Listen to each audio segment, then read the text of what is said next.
Hello everyone and welcome back. In today's video, we are going to learn how to fix your FIFA app not working. Now your FIFA app can't be working for many reasons, so let me show you how to fix it. Firstly, you need to go to your app store and check whether your FIFA app is up to date.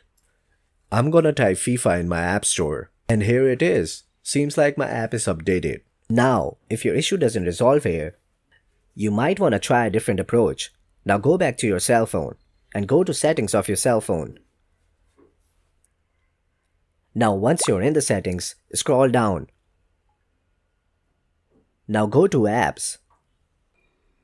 Once you're in the apps section, you need to go to manage apps and search for the FIFA game. I'm gonna type FIFA in here.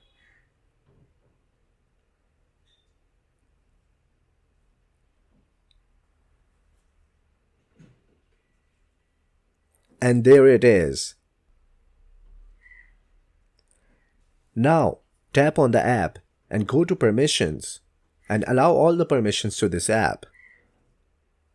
And that will probably fix your issue. If your app is still not working, try reinstalling the app. If you found value in this video, don't forget to subscribe.